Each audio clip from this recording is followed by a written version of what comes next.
All right, Carol, what are we doing today? So today is Wednesday the 14th, is that right? Somewhere around there. It's Wednesday, I know that. November. It's about 10:15 in the morning. We are in Albany, New Hampshire on the Kangamangas Highway. We are going to hike Potash Mountain. It's a 4-mile round trip.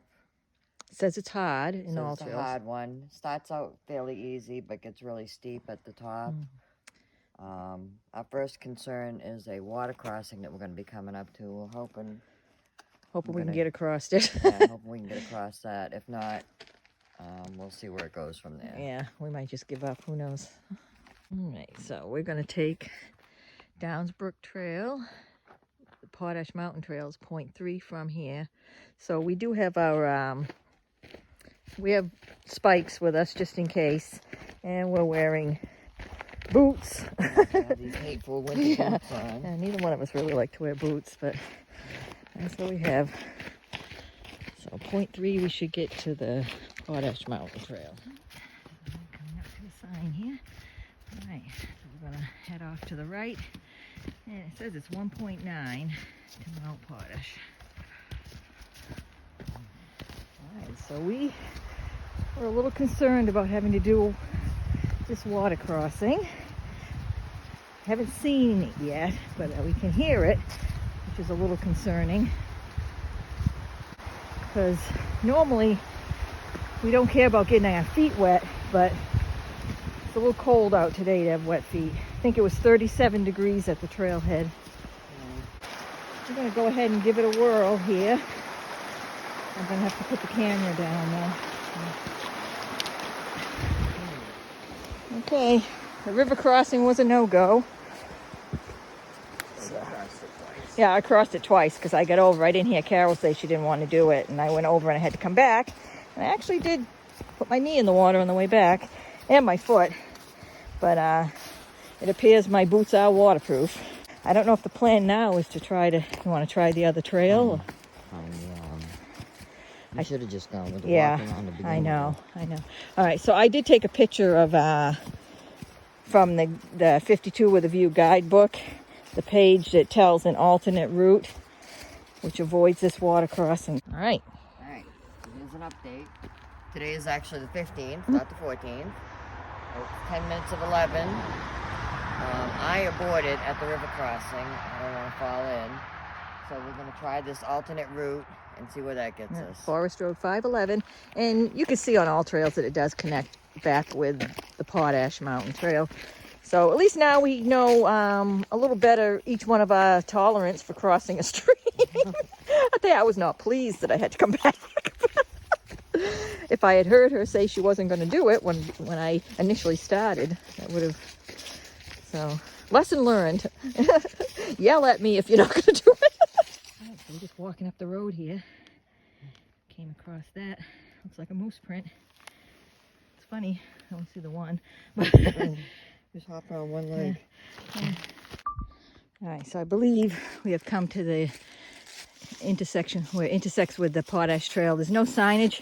We're pretty sure this gets us back onto the Yellow Potash. Oh yeah, there's a yellow blaze up there.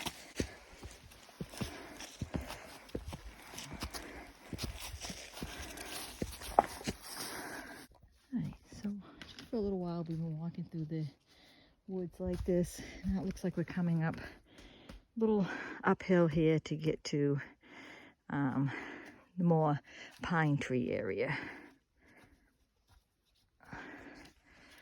So it's always steeper than it looks on the camera, but I figured I'd get Carol going up there, but okay, yeah, so we get to the top of that little hill there. And then up here, I said we got all pine trees now, and there's some beautiful green pine trees. It's quiet as can be. Oh, it's very quiet, yeah. The only thing that can make this better is if those trees were covered with a fresh layer of snow.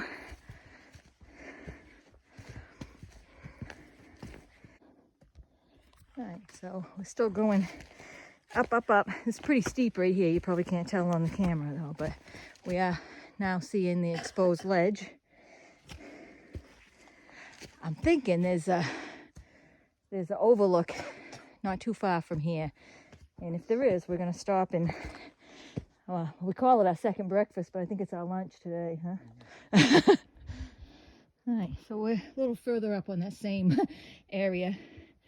Yeah, I might try and catch a picture of Carol when she gets up there by the top so you can see the perspective.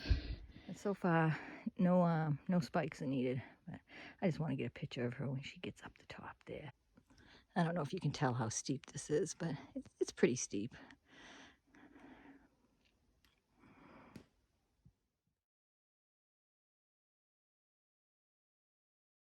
So there's actually now quite a bit of ice. That's all ice along the ledge here. So far we've been able to avoid it by staying to the side. So it's really to the point now where you kind of don't want to put your spikes on because there's not enough ice, but then you got to be really careful not to step on the ice and slip. Nice.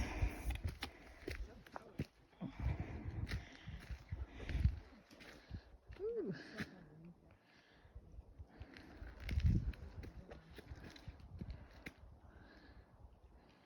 Hello. All right, so that big one right in front of us is Mount Passaconaway, right? There's a beautiful view here. We stopped and had a little something to eat. There was a couple people here, so we chatted with them till we drove them away. I always think that's what's happening, but who knows? So we sat here for a good while, and now we're gonna go towards the top. The two ladies we saw here said that there is snow at the top, but they said they did not need, they didn't need to put their spikes on. I'm thinking if there's snow, I might just put mine on anyway. I don't know, but so that wasn't too freaky or anything, right, Carol? No. As long as people stayed off the edge. Freaked her out a little bit with those ladies were kind of standing right along the edge there, but all right, so we're heading back out in the woods over to the summit. I think we got, I don't know, maybe a half mile or less to get to the summit from here. Looks like we're coming up to a section here of some slanty ledge. We'll see what this looks like. Oh dear. I've got to get up. I know. I got to get up here. This is okay. It's okay for me. I can't speak for anybody else. So, I mean, if it was really, really dangerous or I felt nervous at all, I wouldn't be holding this camera because I would be afraid that I would walk off the cliff or something. So we had a nice little easy spot after that rest, but now it's going up, up, up, up. So.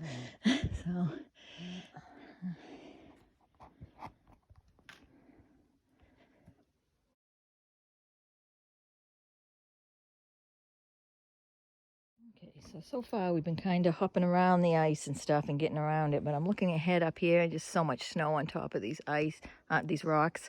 So we decided to stop and put our spikes on just to be safe. So we just opened up to a very nice view here. I believe that's Mount Chicora over there with the snow on the top. So again, Mount Passaconaway and Whiteface Ledges. We should be, I'm guessing, about 400 feet. Was it 400 feet? Oh yeah, I don't know. From we're getting very close to the top. All right, so we are entering a rare plants area, so we want to make sure we stay on the trail. So this is the summit. It's a little bit of a scramble. For the last 500-600 feet. So there's a little bit of snow up here. I actually abandoned my spikes back there. I didn't need them coming up to this point anyway. So there's a view. I don't have a peak finder, and Carol did not make this last journey with me, but somebody put a little decorative painted rock up here. So I can see Mount Washington over to my right here. I'm going to try and get over there carefully. Safe spot to get this view, so I'm not going to risk life and limb for it. I caught it out of the corner of my eye over here. I don't know if you can see it.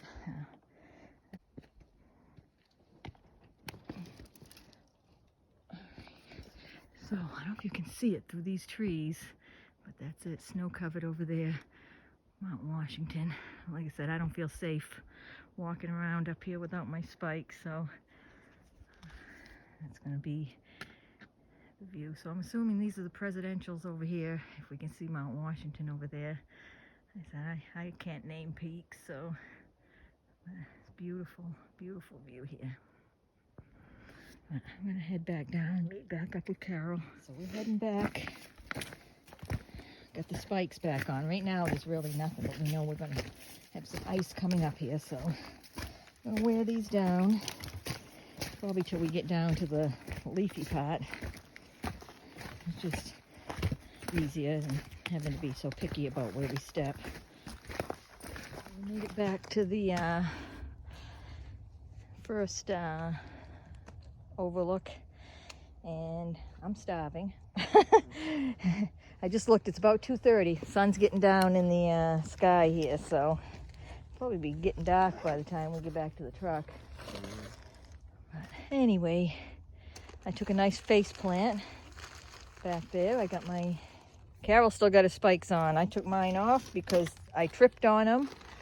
It was not fun. So we made it back out to the road. The forest road. Yeah, the forest road. Yeah, nothing. You got it. It's a little over half a mile, I think, but much easier going than what we've been walking on, I think. All right. So it's 3:52.